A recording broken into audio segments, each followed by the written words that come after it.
The wind arrived before the sound did. It pressed against the cabin walls with a steady patience, like something that knew it would win if it waited long enough. Inside, the air was still. Frost traced the corners of the single window, turning daylight into a dull bluish haze. The man stood near the door without moving, his breath slow, controlled, each exhale briefly visible before vanishing again. At temperatures like this, even hesitation had weight. Outside, metal cracked when touched. Wood complained. Skin learned limits quickly. He did not look at the clock. Time behaved differently here. Minutes stretched when you waited, collapsed when you worked. He listened instead. The stove ticked softly as it cooled. Somewhere beyond the walls, the forest shifted under the cold, trees tightening and releasing as if breathing in their own way. He rested his hand on the latch, not opening it, not stepping back either. There was a reason he had not left when the road was still passable. Others had. They had said it plainly, without judgment. Leaving was safer. At -47, safety was usually a shared agreement. You went together or you went early. He had nodded, thanked them, watched their tracks fade until the wind erased them completely. Now, alone, the routine mattered. He checked the stove again, adjusted the damper by a fraction, careful not to waste heat. He placed his gloves closer to the fire, not too close. He had learned that lesson years ago. Everything here demanded attention. Carelessness didn't announce itself. It simply waited. On the small table, 2 cups sat side by side. One was clean. The other had not been used in days. He did not move it. Objects held their own kind of memory, and rearranging them too soon felt like admitting something he was not ready to name. The cold pressed harder as evening settled in. Light thinned, shadows deepened, and the temperature dropped another degree, then another. He finally stepped away from the door, not because the decision was finished, but because standing there too long could cost him energy he would need later. Whatever came next would not be quick. Outside, the wind kept moving. Inside, the man prepared to stay. Morning did not arrive all at once. It seeped in slowly, a pale suggestion rather than a promise. The man woke before the light, as he always did, and lay still for a moment, listening. The cabin spoke in small sounds, wood contracting, ash settling.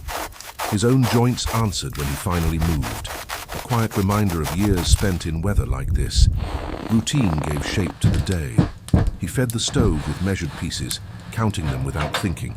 Too much wood meant wasted heat later. Too little meant the cold would creep back in before he was ready. He melted snow in a dented pot, watching steam rise and vanish. Water mattered more than hunger in this cold.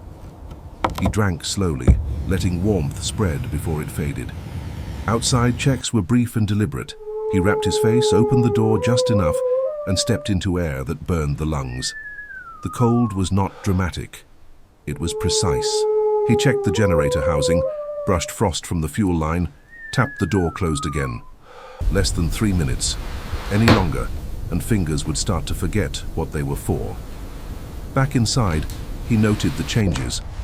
The stove burned slightly lower than yesterday. The wind had shifted direction, pressing snow into drifts where there had been none. These were small things, but small things accumulated. He marked them mentally, like tally marks on the wall. He glanced once at the empty cup. The habit was automatic. It surprised him every time. Memory had its own schedule, independent of reason. He pushed the thought aside and focused on his hands, on the familiar motions that kept them steady. By midday, the temperature dropped again. He checked the thermometer twice, as if it might change its mind. It didn't. -47 held firm. He knew what that meant for the night ahead. More wood, less sleep, more listening. People often imagine isolation as silence. Here it was more like restraint. Every sound mattered. Every choice echoed longer than it should. As he prepared for another evening, he became aware of something else. A subtle drag in his movements, a delay between thought and action. Fatigue, yes, but also something deeper. The margin for error was narrowing, quietly, without asking permission.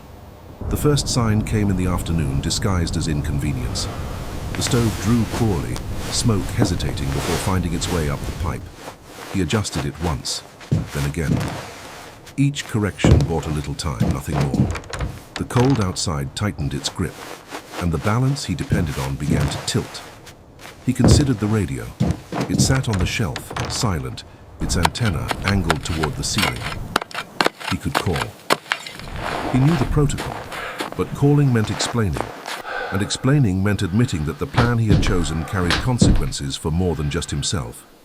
He left the radio where it was, for now. He layered his clothing and went back outside to clear the vent. The wind punished the exposed skin immediately. His world narrowed to the task, to gloved hands and metal tools that stole heat through leather. When he returned inside, his fingers tingled too long before feeling returned. He shook them once, then held them close to the stove. As evening approached, the light flattened again, and with it came the familiar question. How long could this continue without something giving way? The cabin, his body, the reason he stayed. He did not phrase it as doubt. Doubt wasted energy. He treated it like weather. You observed it. You adapted. He prepared extra wood, stacking it closer than usual. He filled the lanterns, checked the batteries, laid out what he might need if the night demanded more movement than planned. Preparation was a form of respect. It acknowledged risk without surrendering to it. There were moments, sitting there, when leaving replayed itself in his mind. The road, the warmth waiting somewhere beyond the trees, the simplicity of choosing himself. He let the image come and go without chasing it. Some choices once made did not need rehearsal. As darkness settled fully, a new sound joined the wind. A faint, irregular knock somewhere along the outer wall, carried and distorted by the cold. He froze, listening. It came again. Not the wind, not the trees. Something else testing the edges of his attention. He did not rush to the door. Rushing was how mistakes happened. Instead, he stood and waited, letting the sound repeat. It did, softer this time, uneven. He felt the weight of the decision settle fully into place. Staying had been an idea before. Now it was an action that demanded response. He dressed carefully, slower than he wanted to be, faster than he should have liked.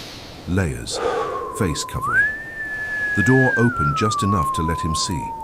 The cold surged in, immediate and unforgiving. His eyes adjusted, scanning the narrow space illuminated by the lantern. What he saw confirmed what he already knew, and knowing did not make it easier. He closed the door again, sealing the warmth back inside, and leaned against it for a brief second. Not to rest, to acknowledge. The night unfolded in fragments after that. Short trips outside, longer stretches of waiting. The knock returned intermittently, sometimes closer, sometimes not at all. Each time he responded the same way, with presence, with consistency. This was not a moment for heroics. It was a test of endurance and care. He rationed his strength, sitting when he could, standing when he needed to. The stove demanded constant negotiation. Feed it too much, and it overheated the space, forcing him to vent precious warmth. Too little, and the cold crept back in, relentless. He adjusted by feel now, not sight. Hours passed without markers. He marked them by tasks instead. Another log, another check, another measured step into the night. His body protested quietly. Knees stiffened, shoulders burned. He accepted it without commentary. Complaints did not change outcomes. At one point he paused, listening to the wind and the other sound beneath it, and wondered how many people would understand this choice without explanation. Probably fewer than those who would recognize the feeling behind it. Responsibility did not always announce itself. Sometimes it simply stayed. The cold reached its deepest point sometime before morning. He felt it in the way the cabin no longer held heat the same way, in the way his breath lingered longer in the air. Sleep came only in fragments, taken sitting upright, boots still on, ears tuned for any change. Fatigue blurred the edges of thought. He countered it with routine, with repetition. Each action followed the last like a chain he could hold on to. There was comfort in that, a quiet rhythm that pushed back against the chaos of the night. Outside, the wind eased briefly, and in that stillness, everything felt louder. He stepped out once more, movements economical, and did what needed to be done. When he returned inside, his hands shook despite himself. He warmed them slowly, carefully, aware of how thin the line had become. He thought briefly of the people who would never know this night had happened, of the invisible weight carried without witnesses. There was no bitterness in it, just clarity. Not all acts were meant to be seen. Some existed only to keep something else going. As the hours dragged on, consequences made themselves known. A misjudged step. A tool dropped and retrieved too slowly. Each mistake small, correctable, but together they formed a warning. Dawn would have to come soon, or this would end differently than he intended. When the light finally began to change, it was almost imperceptible. A thinning of darkness, a suggestion of grey where there had been none. He noticed it the way one notices breathing after holding it too long. Not relief, permission. He stayed alert until the sun cleared the horizon, weak and distant but present. Only then did he allow himself to sit fully, to rest without listening for the next demand. The night had taken something from him. It had also confirmed why he stayed. Morning revealed what darkness had concealed, and in doing so, made the night real. Frost coated everything, thick and unbroken. The world looked paused, as if waiting for permission to move again. He stepped outside one last time, slower now, the urgency replaced by assessment. Inside, the cabin felt different, quieter, but not empty. He reset the space, not erasing the night, just returning it to order. The second cup stayed where it was. Some things did not need resolution to have meaning. The temperature rose by a degree, maybe two, enough to matter. He noted it and adjusted his plans accordingly. Staying had not been a single decision.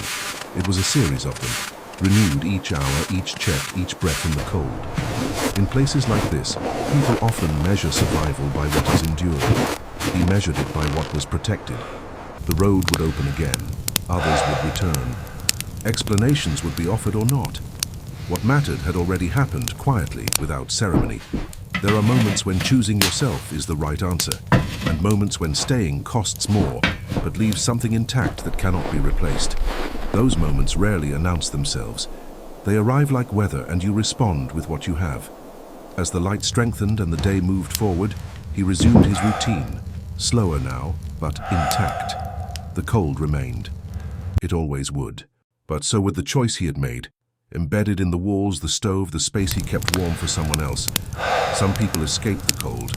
Others decide what they will carry through it.